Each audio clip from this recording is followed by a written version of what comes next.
All right, we're officially in live with the Kevin E., the actor overcomes. My IG live subject today: audition results. Audition results. Good timing, Alana. Well done. Okay, so here's what I want you to do right off the bat. Point number one. You probably don't have it in front of you, like my pencil, but ponder your last 10 auditions. I don't care how long that was. Like whatever period of time you were in which the last 10 auditions would come to mind. And if you quickly want to scribble them down, maybe scribble down T, C, just so you have it, do it like stick marks, 1, 2, 3, 4, 5. TC, theatrical, commercial, and then maybe other. Or if you are, let's say, a voiceover person, maybe V, whatever it may be. Just put down the last 10. Because this is an important conversation about how we view ourselves. Again, there is a chapter in my book, hello, 7 Deadly Sins, the Actor Overcomes. It talks about self-sabotage. Now, self-sabotage gets a little crazy in the sense that we always parse it out to be something really severe. No, guys, I'm on your side, but we have a real difficult time with adjudicating this profession. We just do. And the in-between quiet time, in-between no activity time, times when we get frustrated. The whole conversation today for audition results is about alleviating some of that frustration, but also clarifying focus. Because this is my point. You guys stop for a moment and think about and maybe your parents are, maybe you have friends that are lawyers or doctors. Okay, how many different types of law is there? How many different types of being a doctor could one be? There are a lot of different ways to go with that. And yet, somebody might just introduce themselves as a lawyer or a doctor, just like someone introduces themselves as an actor. But while other professions, as they should, are really clear about parsing out the results, more notably, the skill set and type of something, we don't tend to do that. And I'm begging you from this moment forward, from this IG live forward, when you talk to a casting person, when you talk to anybody in this profession, even when you speak to your fellow peers in the community, whatever community you may be in. Again, Hollywood, for me at this point in this world, is just everywhere where there's something being shot. Because enough information has gone down the board and there's enough digital technology everywhere that even, medium, major, minor, major markets in America still have a lot of production going on in them. So I call everywhere Hollywood. But at this point, I want you to start really, really parsing out your audition results. Don't just tell somebody, yeah, I've only had 5 auditions in the last 5 months. Don't do that to yourself. I'm begging you henceforth. Hey, Paul, good to see you, brother. I'm begging you from this point forward, you start, you start always putting into your mind, okay, out of those 10, were 3 of them theatrical? Oh, wait a minute. Were they studio feature film theatrical? Were they television theatrical? Or were they modified feature film indie agreement theatrical? Not the same. You could even parse it out to shorts and student films in terms of 4 different categories for what I just said. Also, were they commercial? Or was it being a host? Or was it some other type of aspect of this profession? And there's a reason I want you to do this, because, come on, man, there's a resume as an actor, but there's also just a resume in life. But look at your resume as an actor. Or more notably, just look at my career. I was a stand-up, I was an improv, but all of a sudden, when I finally started working, what did I start working in? Hey, Vanna, good to see you. I found myself, despite the fact that I really liked doing comedy, I found myself consistently getting auditions for and booking our drama work. Now, there's a reason I say this. Look at your actor's resume in a different way. As opposed to looking at it as an accreditation, start looking at it as, hey man, does this tell you something about one of 2 things? Either what you're really proficient at or what it is it seems to be that turns you on? Because I'm going to sit here right now and tell you, we spend all sorts of time in our lives talking about, because I got it coming up. I'm a serious actor, man. I can do a stretch. Really? Okay, that's cool. But do you want to, if you want to do this for money, do you want to work, or do you want to talk about how much of a stretch you can do?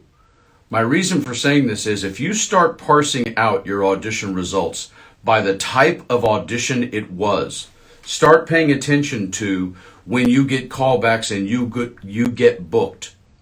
Because a studio feature film is not a low budget film. And a low budget film isn't a student film. And none of them are half-hour broadcast network television, or our drama primetime television, or even streaming show television. They're all different. And when you start recognizing what it seems to be that people want to hire you for, I have a simple question for you, because I'm on your side and I want you to succeed. Do you want to work more? Maybe start paying attention to the parts of this profession that seem to agree with your form of skill set, talent, craft, preparation, your type. I don't know and I don't care. This is not about me. I know what mine is. But that's a different way of looking at your resume, is when you start looking at what your audition results are, not just by how many I've had and did I book it or not. How many have I had or did I get a callback or not? No. If you go to 10 commercial auditions and you go to 50 theatrical auditions and you just tell somebody you had 60 auditions and you had 9 callbacks and booked 1, that doesn't tell you a damn thing. In my opinion, it doesn't. Because if you get 15, 20 commercial auditions and you get 0 callbacks, but you get 5 theatrical auditions and you book 4 out of 5 of those, let's call them ultra low budget films, we sometimes think, oh, I'm just fine. Whereas you might need to go get some commercial instruction because you're getting donut in that aspect, or as I call it, area of industry, and you did really well in the other. So that's a combination of starting to look at, what do I want to focus on? What do I want to get better at? Or do I really want to get better at that? And I just want to focus at blah. I make the Will Smith joke all the time with regards to Saturday Night Live. It's like, how many commercials did Will Ferrell do before he was on Saturday Night Live? Answer, 0. It was not his focus. He didn't care. He was doing sketch, improv comedy because his goal was to get on that show. All the stuff that comes after that, that comes after that, man. That's after you've knocked the domino over. You know, I recently had a audition for a half-hour series regular for an NBC pilot, okay? I don't get them very often. Why? Because I can't be funny? No, I'm funny. And I know I'm funny. Sometimes to some people. But I don't have a ton of half-hour on my resume. So if I were to start getting a lot of those and I weren't booking them, I'd have to go, maybe within the construct of auditioning for half-hour television, I'm not as proficient, aka funny, timing, whatever it may be, as I think I am in that arena. That arena, just like a lawyer or a doctor, y'all. This is kind of my point. I don't want you to just sit around and talk about, well, I haven't had enough auditions. Oh, what do you want and what areas are you getting them in and how are you doing specifically in each one? I mean, if you're sitting with let's say you're meeting with a commercial representative. Let's just pretend, okay?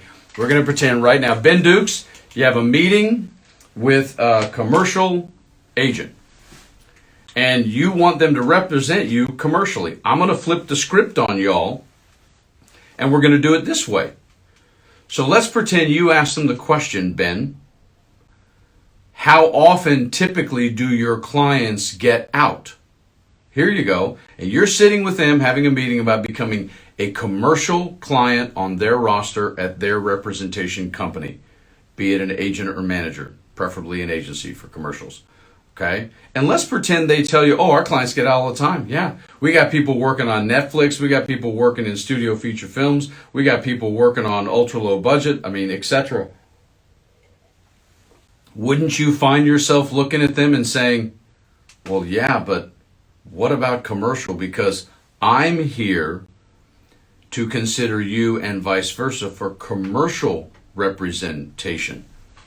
So based on that, name the 3 commercial casting directors that get your clients or see your clients the most often. So if you would naturally do that, if you're sitting in the hopeful actor for representation chair, and the representative went down a different road of telling you something really positive about their company, but it didn't apply to the reason you're sitting in the chair, then you have made my point for this IG Live. You are now officially you're now fishing. You're now officially parsing their answer and their results for actor activity, as I call it, regarding their company. So if you do that when you present it to them, how come we don't naturally do this on our own? Not just for ourselves, but to protect ourselves. Guys, I know that this community, and this is not about self-sabotage, I know that misery loves company. And I know that sometimes we just have to bitch. We just have to vent. I'm with you. I'm not against you on that at all. But this is an area where I don't want you bitching about, let's just say, the wrong thing. I don't want you bitching about that. I either want you to be aware you might need some more skill set training in a particular area where your audition results are not as consistent, at least in terms of callbacks, or that you do the opposite and decide, based on your audition results, you're not going to concern yourself as much about this stuff over here, but you're going to really focus on that stuff over there. And that is kind of my point. Now, I know we have an age range in this IG Live today, but I'm going to bring up a movie, because I do that all the time, called Tootsie. If you haven't seen Tootsie, that's homework. Now, I'm guessing most people here have seen Tootsie. But one of the opening scenes with Dustin Hoffman is when he goes to audition for theater, which again, big dividing line right there already. All right, theater. But of course, the joke in the entire thing is, "What's up, Rob Holmes in the house, my man?" Still no nudity. I'm out of here. I don't blame you, bro. I'm not getting naked for anyone. Don't worry about it. So in the movie, he auditions, and he's a terrific actor in the movie, but they're looking for somebody else. And Dustin Hoffman is wearing lifts. He wore lifts because he's short, right? Then he makes the joke, "Do you want someone shorter? I can take the lifts out of it." And he goes on for about a minute on all the things he could be standing there on the stage before the people casting, if they wanted him to be. Now, I get that when it comes to theater, because theater allows a lot more latitude for quote unquote, the suspension of the willful suspension of disbelief in terms of casting. I got it. I got you. But that's not the world we all in. We're trying to get hired for film and television, and it's a little less forgiving when it comes to, when you're not a star, to put like aging makeup on or bald caps on or things like that, where they're going to cast you more for simply how you do and how you look. And when you parse your audition results out, guys, this is telling you something. This is what it's doing. I mean, if you drive an Audi, you don't want someone who's a Toyota Camry auto mechanic specialist to fix your Audi. You want an Audi to fix your Audi. So this is kind of my thing, is that do you want to either really beat yourself up all the time for no apparent reason, or do you want to utilize audition results in the way, to me, they should be utilized as a professional, to make sure that you're either going to choose to focus on a deficiency, or that you're going to choose to focus, and this is my thing, on a pursuit priority. Hashtag pursuit priority. The second I booked like my 4th hour drama thingy, I realized, oh, wait a second. Yeah, I know I'm trained, and yeah, I know I can walk in a room and do this, but there's something about, not Mary, there's something about, that should have been funnier, there's something about me When I walk into a theatrical casting room, that seems to more naturally resonate with their eyeballs. And also there's a specific skill set to auditioning for formulaic, procedural hour dramas. And I just got good at it, and I've stayed proficient. It doesn't mean I didn't do daytime. I did. It doesn't mean I haven't done half hour. I have. It doesn't mean those things. It just means that my audition results for all the student films that I did, and for all back then what weren't called modified agreements but are today, it simply told me a business story about my business life as a product performing for craft and business. And it can lead you to the entire point of, okay, well, what am I trying to solve here? I mean, I'm just going to share with you guys, and I do it all the time. I'm going to do it again. This is not an uncommon statement by me. But take someone like Farrah Fawcett, for those who are old enough to remember and appreciate Farrah Fawcett. You know, a staggeringly beautiful woman who was, yes, a sex symbol based on her appearance, coupled with her ability to, put sentences together. And she was a monster television star. Smash cut, present day, fast forward in her life, 35 years later-ish, if not more, when she finally does Extremities. Not exactly Charlie's Angels material, right? Why? Because back then, that's not what people wanted to see from her. She had to age. She had to not look as stunning just by walking on. She had to be easier to, quote unquote, beat up with makeup and dirty up. Guys, you're a product for sale, man. This is my whole thing. That's why I don't take Hollywood personally. If Hollywood wants to see me as commonly the way they choose to cast me, guys, I'm here to work. I'm here to get paid. I'm here to make money. That's my job. And I know that I can do half hour, piece of cake. I am funny, more, Vince Vaughn, Dennis Leary funny than, Adam Sandler or Chris Farley. But I know that about me. And if somebody wants to hire me that way, that's cool. But I also know that even when I look at the commercial landscape, even though I have this face, the reality is there's an essence and a vibe to a lot of the commercials that my type, physical type, is right for. And for whatever reason, the vibe and essence that I bring to a commercial audition commonly doesn't get me hired. Woo! My man Jorge in the house, Kid Rock. Look at that. Will's in the house. Hey, Davis. Jorge, my brother. Welcome to the party, Jorge.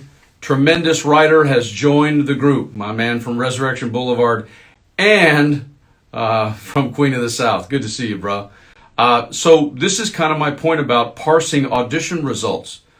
If we just leave it as, I've had this many auditions and it has or hasn't happened, you're leaving it too general, and it's not being fair to yourself, because it creates and can possibly create an extra excuse for you to be negative or be depressed about what is or is not going on in your career. The more you parse down, well, I had 10, modified agreement auditions in the last 6 months, and I had 8 callbacks. Cool. You're doing something with your craft that those types of films like. And if you just drop that into, I had 20 commercial auditions, and out of those 30 total, I had 8 callbacks, you're not psychologically helping yourself with what you're doing well at. And you also may be dismissing the fact that you have to maybe get better at your commercial auditions, brah. I mean, this is the whole point. We don't get the luxury of being forced like lawyers and being forced like doctors into a specific niche of specialty, even if you're just a GP. That's, as a GP, as a doctor, that's still something. It's not a brain surgeon. It's not an oncologist. It's not an orthopod or a pediatric doctor. GP is just still what it is. But if you need somebody who's a pediatrician, if you need somebody who's an OBGYN, if you need somebody who does, you want somebody who's good at that. And so I'm just begging you as a community, don't just talk about auditions from this day forward. Thanks, Paul. I appreciate it, man. That's nice. Don't. Talk in area of industry and results. Because you're not just speaking to someone about that, you're also speaking to yourself. Because there's no question that if you were sitting with a potential theatrical representative, and all they did was spend the entire time telling you how many great commercial clients they had, you wouldn't give a shit. You'd keep coming back to, yeah, that's cool, but I'm here to talk to you about representing me theatrically, so how does your company do in that direction? You'd ask the same thing. So if you'd ask it when you're sitting in a meeting, ask it of yourself sitting at home. Like, wait a second, because it's going to be a double-edged sword. There's going to be a huge positive out of it, and then there also may be some other realization for you craft-wise that if you really want to do daytime, and I did it for a long time, and I got friends who are contract players, yeah, it's acting, but you talk to anybody who's done any kind of daytime on a regular basis, man, there are 2 or 3 wrinkles to doing daytime and being good at it, whether you think it is important or not, that matter. You want to do voiceover? Trust me, it's not the same thing as just reading copy for television. You want to be a host? Everybody thinks they can be an MC and host. Hey, ladies and gentlemen, here we are, WKBI. No. There's a whole different thing to hosting something that doesn't exist in Jorge's world of writing drama hour television. Drama hour television, when you pick up a piece of material, which I don't know, I've done quite a bit in my life, there is a way to go about breaking that down as an actor. And there is a way when they look to cast you that is extraordinarily relevant to how you go about performing that in your job interview known as an audition. I happen to know that backwards and forwards. It doesn't mean I get hired every time. I don't. Jorge didn't hire me the last 2 times I read for the show.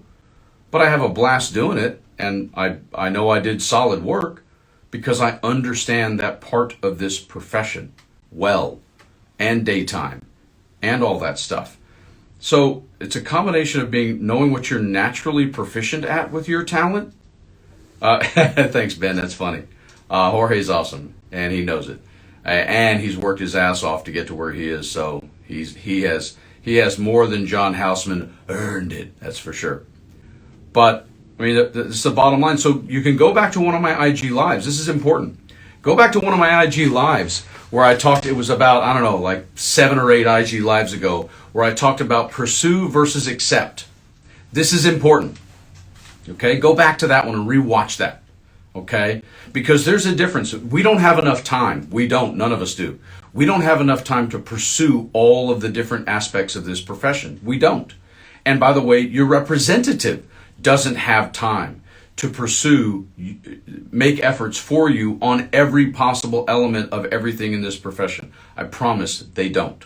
Even if they love you, they don't. They can only make so many phone calls. This is why I always say that, yeah, I did every daytime television show in Los Angeles except for Days of Our Lives. And you know what? Days of Our Lives, phenomenally.